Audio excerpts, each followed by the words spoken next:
જો આ રીતના છે ને કાકા એ પેલામાં આપણે ઉપયોગ કરે ને તેમાં થાય નહીં એમ.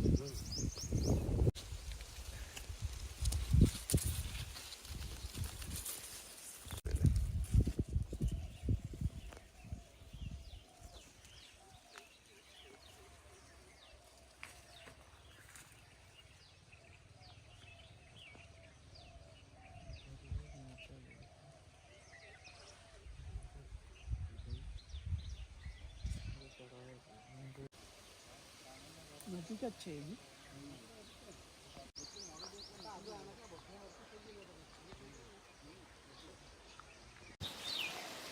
નમસ્કાર ખેડૂત મિત્રો, આજે આપણે એક એવા ખેડૂત મિત્ર કે જેમણે શેરડી બનાવી છે એમના ખેતરમાં. આ સાઈડમાં આ એમનું ખેતર છે અને આ સાઈડમાં એમના પડોશી ખેડૂત મિત્રનું ખેતર છે, બરાબર.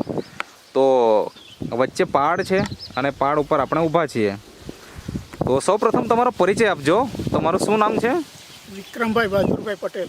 હા, કણભાઈ ગામ. કણભાઈ એટલે તાલુકો કયો? ચીખલી તાલુકો અને જિલ્લો નવસારી. જિલ્લો નવસારી. હા, તો મને પહેલાં તો એ જણાવો કે તમે ખેતી કેટલા વર્ષોથી કરો છો?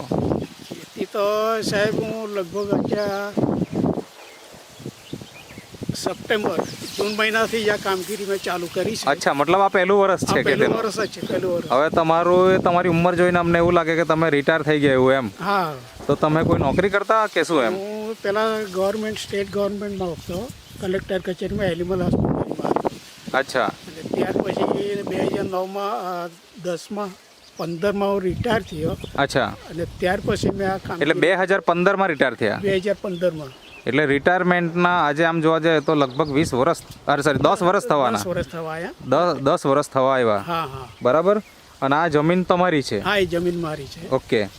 તો આની અંદર આપણે જે શેરડી બનાવી તો એ જાત કઈ છે પહેલાં જણાવો. શેરડીની જાત 707 છે. અચ્છા, તો એ કેટલા એ વિસ્તારમાં આપણે રોપી છે? એ લગભગ અહીંયા 17. ટોટલ એરિયો કેટલો એ ખાલી જણાવી દો. આ 15 વહા જેવું છે. ને પેલું બીજું? પેલી નીચે છે એ લગભગ 6 વહા જેવું છે. અચ્છા. ને બીજે કોઈ જગ્યાએ ખેતર? બીજું ખરું, હા, એ બીજું ખેતર છે. અચ્છા. તો મતલબ ટોટલ કેટલીક જેવા વીંગા થયું હશે અંદાજે? ટોટલ મારી 2 એકર ને 20 ગુંઠા જેવી. 2 એકર ને 20 ગુંઠા છે. એની અંદર ટોટલ શેરડી જ બનાવી? હા, શેરડી જ છે. હવે આનું રોપાણ ક્યારે થયું? આ મારું 23 સપ્ટેમ્બરનું રોપાણ છે. જાત કઈ કીધી? 707. 707. એટલે 23 સપ્ટેમ્બરે. 23 સપ્ટેમ્બર આનું રોપાણ થયું. અને બીજી શેરડી છે ક્યારે રોપાણ કરેલું છે? ત્યારનું જ છે. ત્યારનું જ છે. નવી કોઈ શેરડી છે? બધી ભેગી જ છે. મતલબ ભેગી જ છે. અચ્છા, મતલબ કે 23 સપ્ટેમ્બરે તમારું આ 707નું રોપાણ થઈ ગયું. અને અત્યારે આપણે ખેતરમાં જોઈએ તો આ અમારા મિત્રો બધા ઊભેલા છે, જે લોકો અત્યારે હાલમાં નેટસપમાં કામ કરી રહ્યા છે. આ પ્રશાંતભાઈ છે, આ મનીષભાઈ છે અને અહીંયા જગદીશભાઈ ઊભા છે. અને શેરડીની હાઈટ જોઈએ તો એમના માથા કરતાં તો ઊંચે આવી ગયા ઓલરેડી, બરાબર ને? તો આટલું સુંદર રિઝલ્ટ મળ્યું છે તમને. તો સૌથી પહેલાં મને એ જણાવો કે શું ટ્રીટમેન્ટ કરી? ટ્રીટમેન્ટમાં તો સાહેબ આમાં કંઈક દેશી ખાતર તો હજુ સુધી મેં આપ્યું નથી. અચ્છા, પણ મતલબ કે જે શેરડી બનાવવા પહેલાં જે આપણે જમીન તૈયાર કરવી જોઈએ, હા હા, એવી તૈયારી તમે કરી ખરી કોઈ? એ જમીનની જ્યારે તૈયારી કરતો હતો, હા, જમીનની તૈયારી થઈ ગઈ, હા, મને પૂરતો સમય ના મળ્યો. અચ્છા. અને ફક્ત એક ચાહિયા જે મેં કાઢી મૂક્યા હતા શેરડી રોપવા માટે. સપ્ટેમ્બર મહિનો આવ્યો એટલે રોપાણ મેં ચાલુ કર્યું. અચ્છા. રોપાણ ચાલુ કર્યું એટલામાં ખેતરમાં જ મનીષ મારા કાકાભાઈ છે. અચ્છા. એ સગા કાકાભાઈ છે. હા, મનીષભાઈ. મનીષ મારા કરતા નાના છે એટલે મનીષ તરીકે જોઈ. બરાબર. હા, એ મારા ખેતરે આવ્યા. તમારી શેરડી ઇલાકાથી લાવ્યો, સરસ છે એમ કે. હા, એટલે મને તો કઈ ખબર જ નહીં કે આ રીતનું જ છે, આ રીતની એ લોકો ટ્રીટમેન્ટ આપે છે, એ કરે છે. હા, તો મને કીધું કે એમણે કે પેલું મને એ ખેતી કરવાનો શોખ જ હતો પહેલેથી. બરાબર. પેલું જે રાસાયણિક ખાતર મને ઓછું વાપરવાનું એ હતું, પહેલેથી જ એ હતું. હા, નેટસફ કંપનીની બાયોફિટ દવાનું મને પહેલેથી જ આગ્રહ હતો. અચ્છા. તેમાં એ ભાઈ આવી ગયા, આવ્યો એટલે મને એવું કદાચ જોવા માટે આવ્યા અને ખેતર બાજુ ફરવા ગયેલા હશે ને આવ્યા હશે. હા, બરાબર. મળવા માટે આવ્યા. પછી મને એમણે કીધું આ રીતે છે હા. અને આ રીતે આપણે ખેતી કરવાની છે. અચ્છા, તો હું કહું, આ રીતે હોય તો મને બહુ ઘણો આનંદ થયો અમુક. ખરી વાત. અને એ જો આવી રીતે કરવાનું તો મને સ્ટેજ બાય સ્ટેજ પહેલેથી જ મને આ રીતે એનું માર્ગદર્શન તમે આપજો હા અને આ રીતે એનું માર્ગદર્શન લીધું હા. અને આ રીતે એનું રિઝલ્ટ અત્યારે જોવા મળે છે. રિઝલ્ટમાં તમને શું જોવાનું હોય પહેલા તે જણાવો. અત્યારે મેં જોઉં છું કે અત્યારે મારે ખેતરની બાજુમાં એક બીજું ખેતર છે હા, અને બાજુમાં મારું ખેતર છે. અચ્છા. અને બીજા તો એક ખેતરમાં મિનિટ આપણે પ્રશાંતભાઈ જરા તમે પેલા ખેતરમાં જજો ને. હા, એટલે તમે શું કહેતા હતા કે આ તમારું ખેતર છે હા, અને અહીંયા બાજુમાં બાજુમાં એક બીજું એ ખેતર. બીજું ખેતર છે. આ રોપાણ ક્યારે થયું? આ 1 સપ્ટેમ્બરનું રોપણ આ છે. 1 સપ્ટેમ્બરનું રોપાણ છે. તો અહીંયા પ્રશાંતભાઈ ઊભા છે, અંદર જાઓ. આ તમે એમની શેરડી જોઈ શકો છો કે હજી તો એમણે કમર સુધી કે કમરથી થોડી ઉપર એટલે આ ખભા સુધી હજી તો પાતરા આવ્યા છે. અને અહીંયા તમે જોઈ શકો કે જેમની ઓલરેડી મનીષભાઈની હાઈટ વધારે છે તો પણ એમને માથાને ઉપર નીકળી ગઈ છે, બરાબર ને? હા. ના સપ્ટેમ્બર ને 23 તારીખનું 23 છે, સપ્ટેમ્બરનું. ના આ ક્યારનું છે? 1 સપ્ટેમ્બર. આ 1 સપ્ટેમ્બરનું છે. તો આટલો બધો તફાવત જે જોવાનો મળ્યો આપણને એ આ નેટસફ કંપનીની બાયોફિટ પ્રોડક્ટ વાપરવાથી, જેમાં અત્યારે અહીંયા જોવા જઈએ તો જમીનમાં આપવા માટેના જે બેક્ટેરિયા છે NPK, પછી એની સાથે શેત અને આ સ્ટીમરીચ અને બાયો-99 આ પ્રોડક્ટ તમે વાપરી તો જમીનમાં કેટલી વખતે આપી અને છંટકાવ કેટલી વખત થયો? આ લગભગ છંટકાવમાં 3 વાર જેવો છંટકાવ થઈ ગયો. 3 વખત છંટકાવ થઈ ગયો. બ્રિજ અને બાયો. હા અને ત્યાર પછી છેલ્લે પાણી સાથે NPK આપ્યું. હા, હા, ઓકે. તો તમને મતલબ કે ફૂટ અત્યારે જોવાની મળતી હશે, એટલે અંદર જવું હોય તો જઈ નહીં શકાય એવી હાલત અત્યારે થઈ ગઈ છે. આ તો આપણે પાડાની સાઈડમાં છે, બહાર એટલે આટલું દેખાય, બાકી અંદર જો કદાચ જવું હોય તો જઈ જ નહીં શકાય. પ્રશાંતભાઈ તમે એન્ટ્રી મારી શકો કે? આપણે જોઈને બતાવીએ અહીંયા કે શેરડીમાં પ્રશાંતભાઈ જાય છે તો કેવું.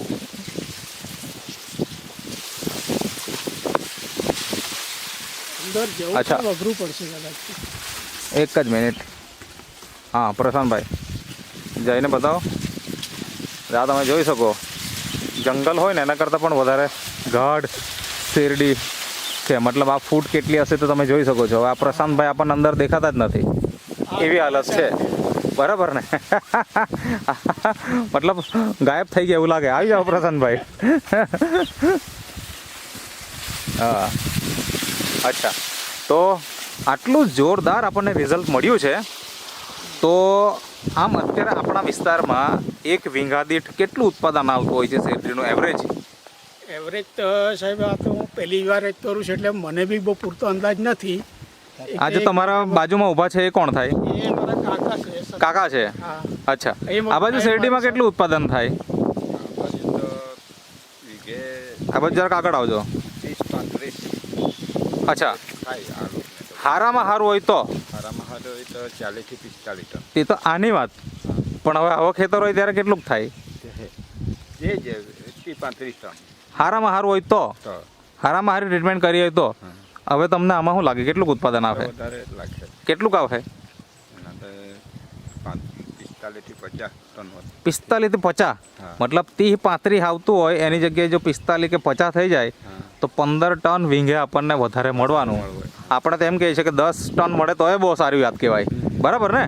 તો શરૂઆતથી આ તમે ખેતરની દેખભાળ તમે જ રાખો છો? હા, અમે નાખીએ. બરાબર છે, ઓકે. તો સાહેબ તમે આવજો ને. તો આજે ઘણા બધા ખેડૂત મિત્રો આ ખેતી કરતા જ હશે. હવે અત્યારે ચાલે છે ઉનાળાની ઋતુ, હા, એપ્રિલનો મહિનો છે અને આજની આપણે તારીખની વાત કરીએ તો આજે તારીખ કઈ થઈ? 3 તારીખ. આજે 3 તારીખ છે, બરાબર ને? એપ્રિલ. હા, 3 એપ્રિલ. એટલે કે ગરમી પણ ભરપૂર છે, બરાબર? હવે આવા સંજોગોમાં કોઈ પણ ખેતી કરતા હોય તો પાણીની વ્યવસ્થા તો આપણને જોઈએ જ. જોઈએ જ. તમારે ત્યાં પાણીની વ્યવસ્થા કેવી છે એ જણાવો. મારે સાહેબ પાણી તો સમય જ નથી મળ્યો કે આપણે કંઈ બોર કરીએ કે એવું તેવું કરીએ, પણ અત્યારે તો હું નહેરના ભરોસે જ આ બધું કામ કરી રહ્યા છો. હા, બરાબર છે. મતલબ કે નહેરમાં પાણી આવે ત્યારે તો જ શેરડીમાં પાણી જાય, બરાબર ને? તો એ આટલી શેરડી સારી છે તો ખૂબ જ સારું કહેવાય. હવે ઘણા બધા લોકો પણ આ તમારી શેરડીનું ખેતર જોતા હશે. ઘણા બધા સાહેબ આવે છે. હા, તો એ લોકો શું કહે?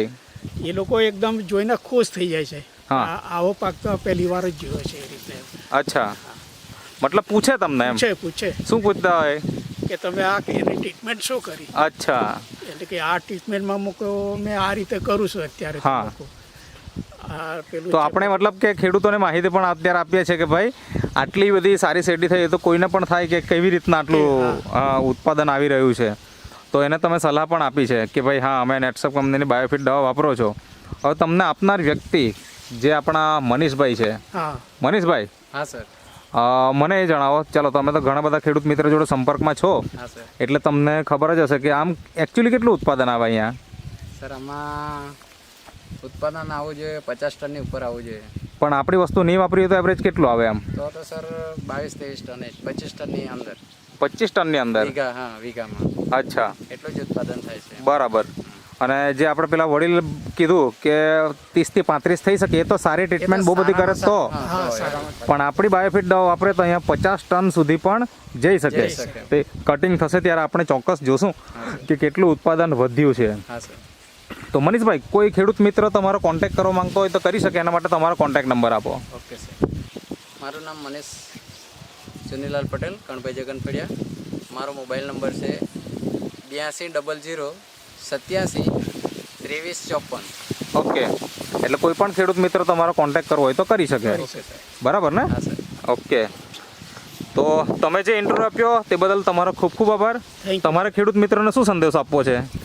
એટલે મારે તો શું કહેવાય, આ બાબતે ખેડૂત મિત્રો વિચારે અને આ જે કંપની છે એનો ઉપયોગ કરીને એટલે સારામાં સારું ઉત્પાદન લઈ એ બરાબર છે. શુભેચ્છા. બરાબર છે. મતલબ પહેલી વખત તમે શેરડી બનાવીને અમારી વસ્તુ વાપરી તો તમે ખુશ છો ને? હા, હું ખુશ છું અને પરિણામ અત્યારે દેખાય છે આપણને. બરાબર છે. જ્યારે પરિણામ આપણે બાજુમાં જોઈએ અને આપણું જોઈએ તો હા, આપણને આપણે તરત ખબર પડે કે સ્પષ્ટ કેટલું. દેખાઈ જ જાય છે. બરાબર છે. ઓકે, તો થેન્ક યુ તમે ઇન્ટરવ્યુ આપ્યો એના માટે.